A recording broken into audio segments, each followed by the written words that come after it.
어떤 대학생이 학교 채플 시간에 교목 목사님에게 이렇게 얘기했습니다. 목사님, 십자가의 강도는 예수님 만나고 십자가에서 불과 몇 분 만에 구원받았는데 우리 젊은 학생이 지금부터 그렇게 믿으라고 할 거 없지 않습니까? 이렇게 이야기를 했습니다. 물론 여러분, 십자가의 강도가 바로 믿고 구원받은 것은 확실한 사실입니다. 이 학생은 이렇게 얘기하면 목사님이 할 말이 없을 줄로 알았는데 목사님이 이렇게 이야기했습니다. 여보게, 그러면 내가 한 가지 물어보겠네. 자네는 혹시 언제까지 살 수 있을 줄로 아는가? 아, 그거야 모르죠. 그러면 잔소리 말고 지금 바로 믿어 라고 했다는 이야기가 있습니다. 여러분, 미래는 우리 마음대로 할 수 있는 것이 아닙니다. 현재 이 시간만이 내 시간이고, 그렇기 때문에 바로 지금 믿는 사람이 복 있는 사람입니다. 저와 여러분 지금 믿고 있기 때문에 우리가 가장 이 세상에서 복 있는 사람이고, 또 특별히 지난 주일에 등록하셔서 믿으신 분들 너무너무나도 잘하셨어요. 인생 일대에서 가장 지혜로운 시간인 줄로 믿으시길 바랍니다. 오늘 말씀은 예수님께서 제자들을 부르시고 나서 그들을 가르치고 그리고 그들을 파송하면서 하신 말씀이에요. 오늘 본문 16절 말씀 보면은 보라, 내가 너희를 보냄이 양을 이리 가운데 보냄과 같도다. 여러분, 자녀를 키우는 부모가 자녀에 대해서 가장 걱정스러운 때가 어느 때냐면 남자는 군대 보낼 때고 딸은 시집 보낼 때예요.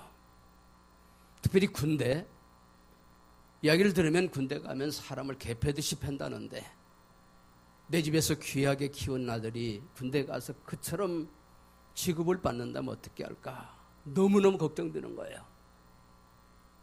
그래서 우리 자라날 때 우리 친구 어머니 한 분은 외동아들 군대 보내놓고 날마다 울었어요. 우리 아들 맞으면 어떻게 하지? 우리 아들 어떻게 그처럼 비참하게 살지? 그것 때문에 날마다 울었습니다. 근데 오늘 본문에 의하면 아들을 군대 보내고 염려하고 있는 부모님처럼 예수님께서도 제자들이 염려스러웠어요. 저들이 저 악한 세상에 가서 어떻게 견딜까? 그래서 제자들에게 말씀하시기를 너희는 세상에 마치 이리떼에게 양을 보낸 것과 같다라고 하면서 예수님께서 제자들로 하여금 믿음으로 담대하고 뱀처럼 지혜롭고 비둘기처럼 순절한 삶을 살라고 예수님께서 당부하신 것입니다. 그런데 제자들은 그렇게 생각하지 않았어요. 제자들은 이제는 나름대로 예수님 따라다니면 예수님께 주신 능력으로 병자도 고침받고 귀신도 예수님의 이름으로 쫓아내고 심지어는 죽은 자도 살릴 수 있는 권세가 우리가 주어졌는데 뭐 세상이 그렇게 두려울 거 있느냐고 이렇게 생각을 한 겁니다. 그런데 주님은 제자들을 양에 비유하고 그들이 나아갈 세상을 일이나 늑대 같은 그러한 맹수에 비유하고 있으면서 저 세상에 나가서 너희들이 진정한 참된 승리의 삶을 살 수 있는 것은 이렇게 해야 되는 것이라고 예수님께서 가르쳐 주시고 있는 것입니다. 여러분, 우리가 사는 세상 만만하지 않잖아요. 네, 손쉬운 상대가 아닙니다. 우리 능력 가지고 헤쳐나갈 수 있는 호락호락한 장소가 아닙니다. 그런데 많은 사람들이 자신의 힘으로 모든 걸 다 할 줄 알아. 그렇게 생각해요. 특별히 많은 사람들이 생각하는 것이 이 세상은 돈만 있으면 다 해결한다 이런 생각을 해요. 여러분, 정말로 돈으로 이 세상의 문제를 해결합니까? 최근에 우리나라에 돈 많은 사람이 돈의 힘만 믿고 종업원과 또는 직원들을 아주 그냥 개처럼 취급하다가 소위 갑질하다가 요새 지금 감옥 가게 생겼어요. 자, 그것을 보더라도 이 세상 우리가 흔히 생각한 대로 돈 가지고 세상 문제 해결할 수 있는 것이 아닙니다.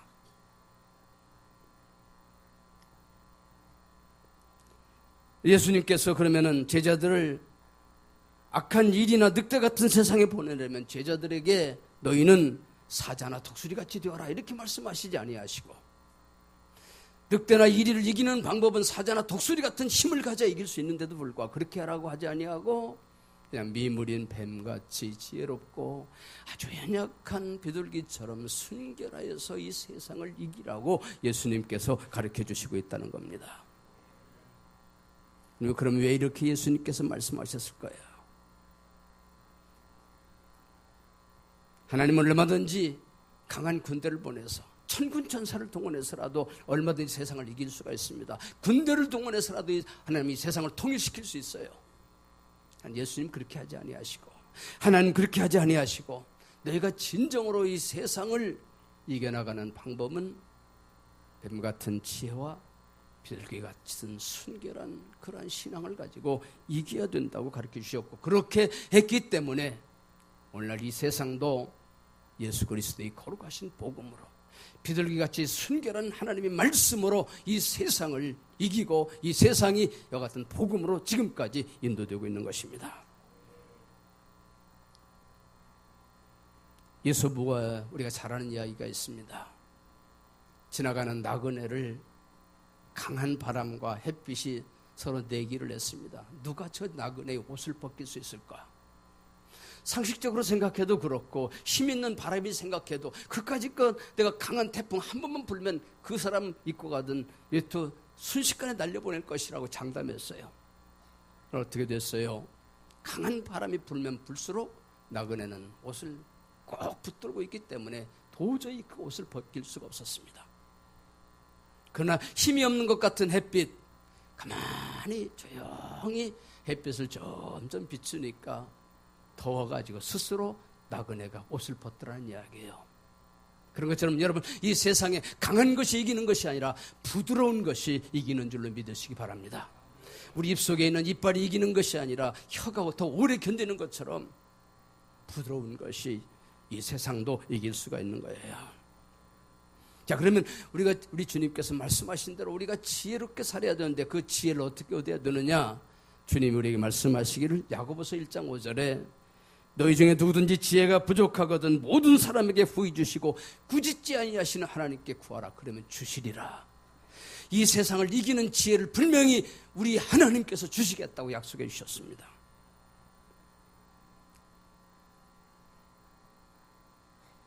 여러분, 세상의 지혜를 흔히 뭐라고 하냐면 꾀라고 말해요. 세상에 꾀약은 사람들이요 참 세상에서 돈도 많이 벌고 잘 되는 거 많이 봅니다. 그러나 여러분, 그 꾀가, 사람의 꾀가 결국 끝까지 승리하지 않습니다. 그래서 오직한 우리나라 말에 제 꾀로 지가 넘어간다는 이야기를 해요. 그러니까 여러분, 절대로 사람의 유익을 위한 것이 꾀입니다. 어떤 개인의 어떤 유익을 위한 것이 꾀지만 모든 사람을 위하는 것은 꾀가 아니라 지혜라고 말씀해 주시고 있습니다. 그래서 하나님은 너희가 모든 사람들이 유익한 그러한 지혜를 구하라고 말씀하시고, 그 지혜는 누가 주냐면 그 지혜는 하나님께서 주시겠다고 약속해 주시고 있는 것입니다. 그리고 하나님 주시는 지혜를 얻는 사람이 복 있는 사람이라고 하고, 하나님 주시는 그 지혜를 얻는 사람이 그 복으로 건강하기도 하고 장수하고 부귀도 진정으로 누릴 수 있다고 주님께서 성경에 보면 약속하시고 있습니다. 그러면 여러분들이요, 사람에게 가장 필요한 것은 무엇이냐면 지혜예요. 성경의 말씀에도 지혜가 죄인이 지혜를 얻어라, 잠언 4장 8절에서 말씀해 주시고 있습니다. 그런데 여러분, 아무리 지혜롭다고 할지라도 순결함이 없으면 그 지혜가 잘못될 수 있기 때문에 뱀같이 지혜롭되 비둘기같이 순결해야 된다고 가르쳐 주시고 있습니다.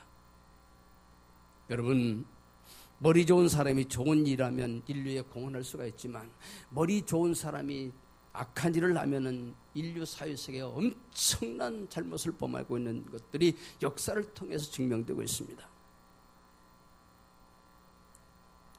이완용은 그 좋은 머리로 나라를 팔아먹고, 예수님 제자 가룟 유다는 그 좋은 머리로 예수님 팔아먹었어요. 여러분, 그게 지혜롭습니까? 그것은 인간적인 꾀로 말미암아서 자기 유익을 위해서 지혜롭게 생각하고 결국은 그것 때문에 자기는 어떤 유익을 취했을는지 모르지만 결국은 그것 때문에 그 사람들은 비참한 사람들이 될 수밖에 없었습니다.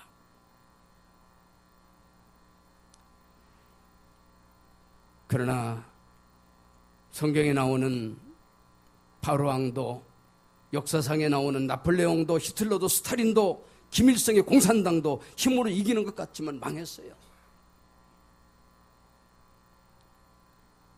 그러나 지혜와 순결로 전도한 기독교는 인류 역사를 이끌어왔습니다. 순교당하면서, 박해당하면서, 어려움 당하면서, 고통당하면서 꿋꿋이 주님의 말씀대로 순결한 복음의 말씀을 전할 때 그 복음이 힘이 없는 것 같지만 그 복음이 역사를 주관해서 이 시대 저와 여러분까지 예수 믿고 구원받고 하나님의 자녀가 되는 권세를 누리고 곳곳에 교회가 설립되고 복음이 지금도 전해지고 있는 것입니다. 그래서 나폴레옹은 이렇게 한탄했습니다.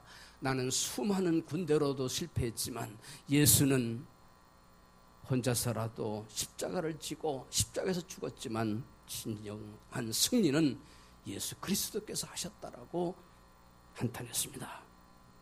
여러분, 그렇다면 제자들이 상대하는 세상은 어떤 것입니까? 즉 우리 그리스도인지 세상 살아가야 될 이 세상은 어떤 세상인가? 주님도 말씀하십니다. 17절 말씀 보면 사람들을 삼가라. 저희가 너희를 공회에 넘겨주겠고 저희 회당에서 채찍질하리라. 우리가 사는 이 세상은 정말로 고통스럽게 채찍질하는 세상.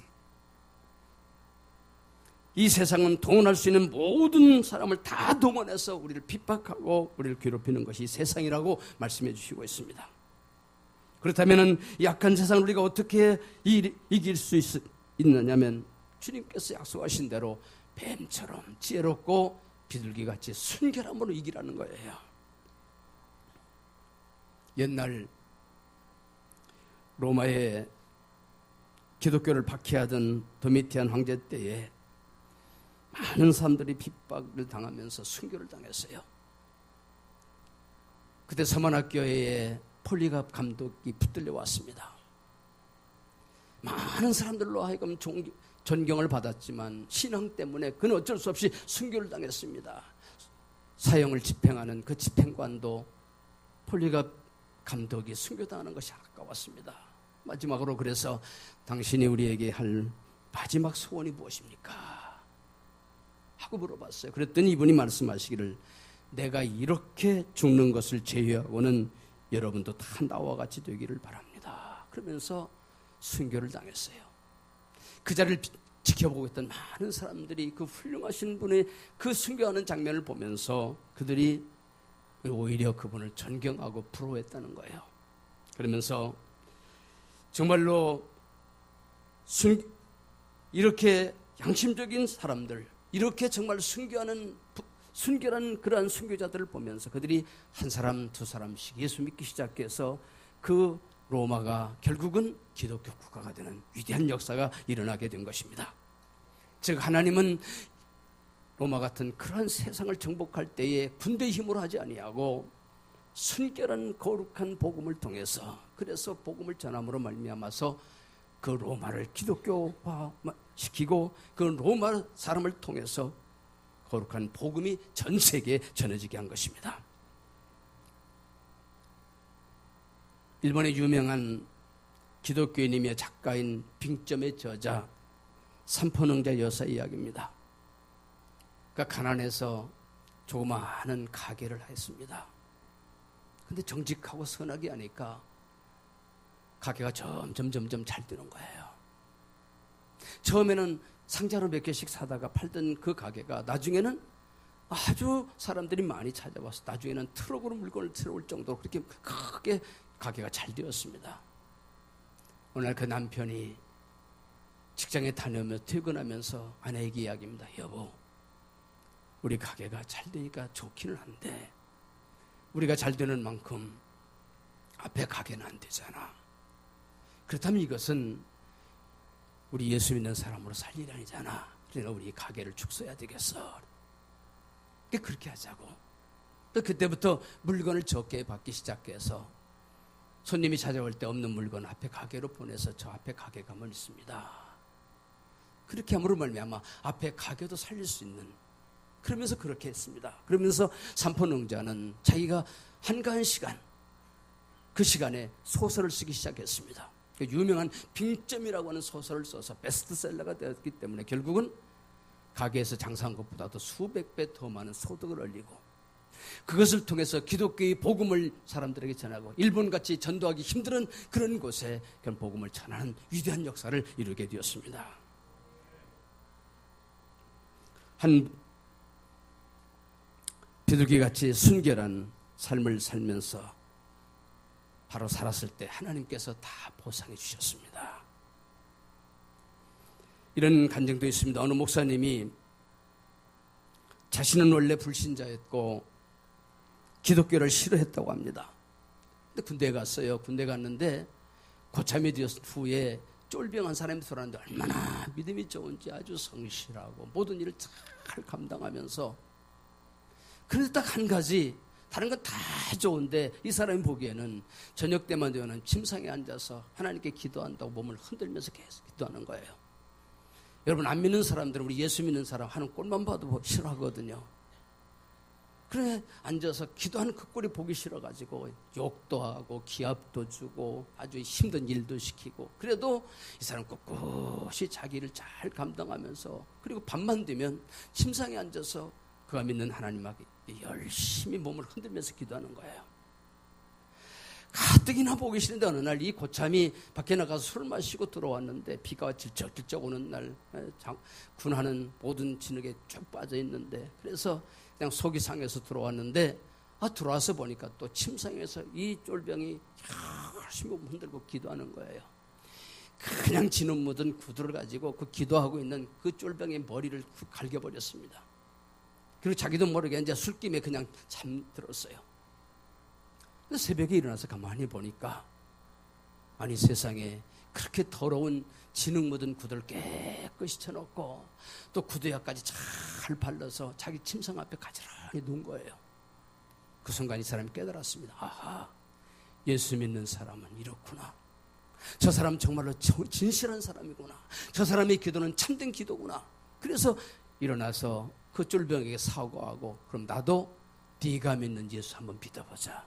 그래서 그때부터 교회를 다니기 시작하고, 제대한 후에 그 믿음을 가지고 점점 신앙생활 잘 하다가 신학교 가서, 그래서 목사님이 되었다는 그런 간증이 있습니다. 여러분, 한 무명의 사병이 비둘기같이 순결한 신앙으로 천하보다도 더 귀한 영혼을 구했을 뿐만 아니라 주의 종까지 만드는 큰 역사를 이루게 된 것입니다. 이것이 신앙인이 이기는 방법이에요.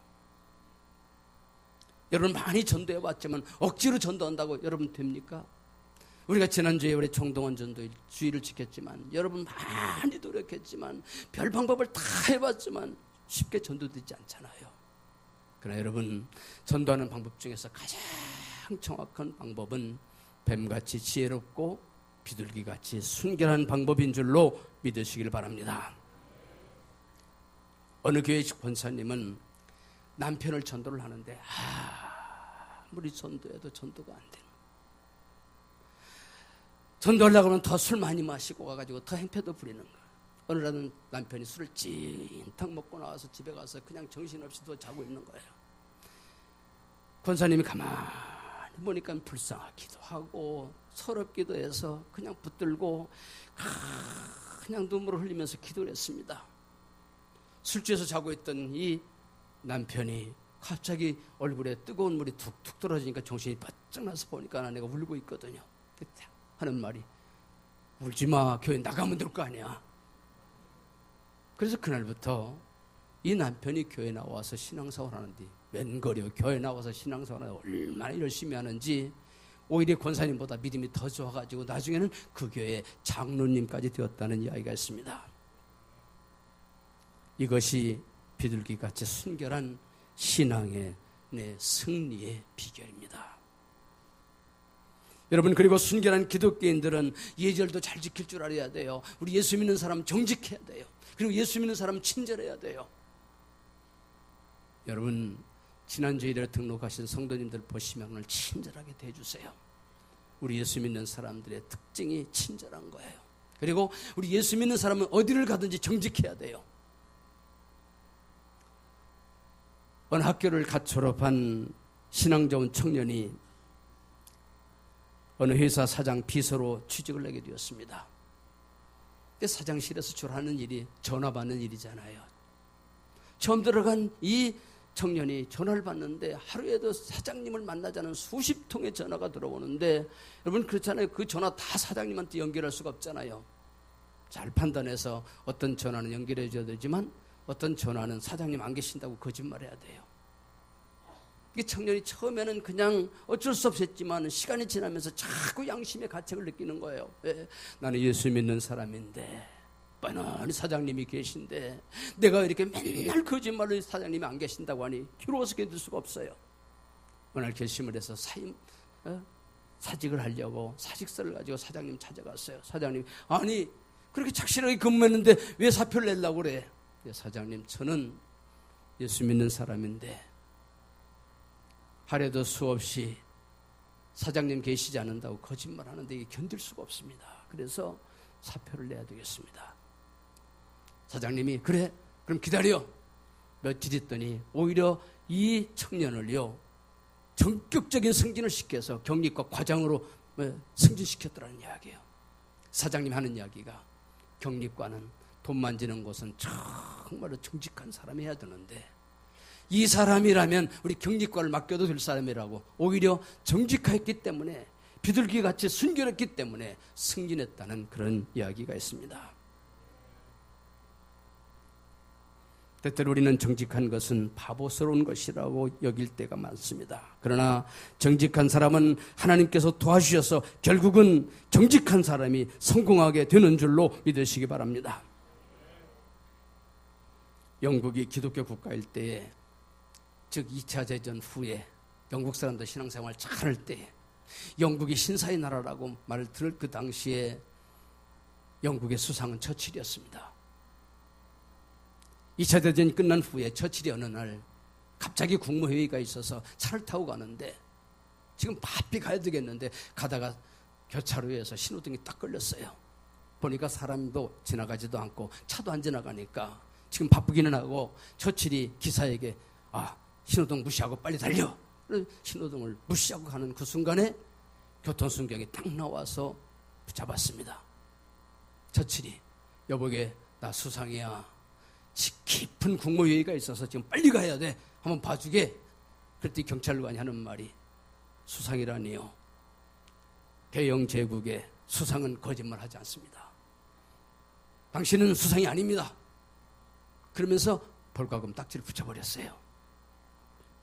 우리나라 같으면 그 경찰관은 그 다음날 당장의 파면입니다.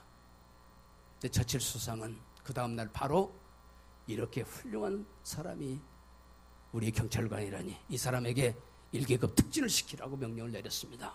그런데 더 놀라운 사실은 이 경찰 교통순경이 거절을 했어요. 왜냐?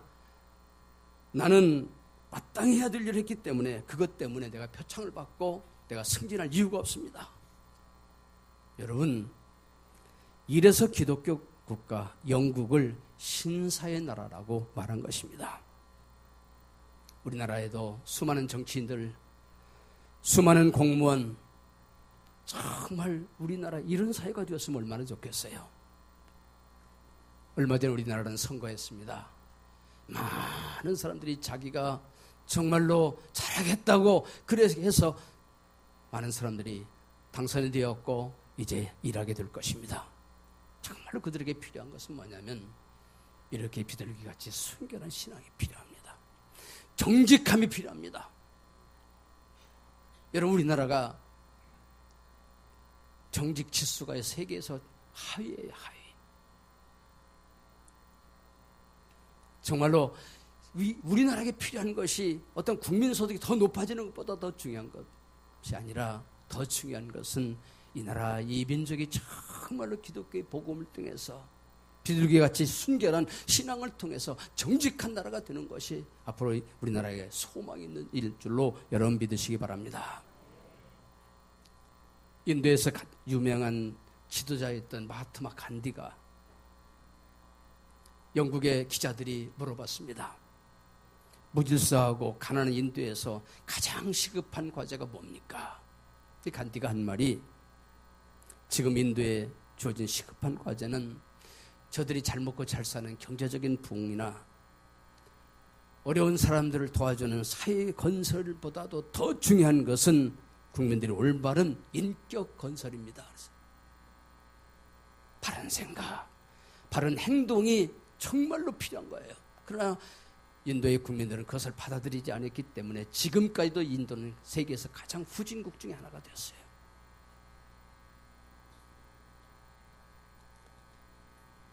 우리나라도 아직 윤리적으로는 한참 후진국입니다.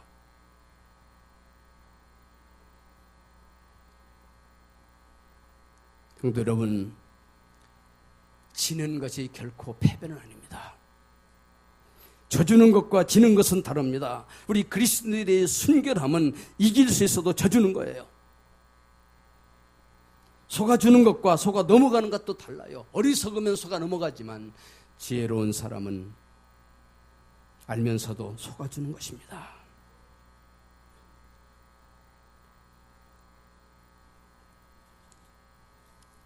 이제 곧 우리나라는 북한과 교류를 시작하게 됩니다.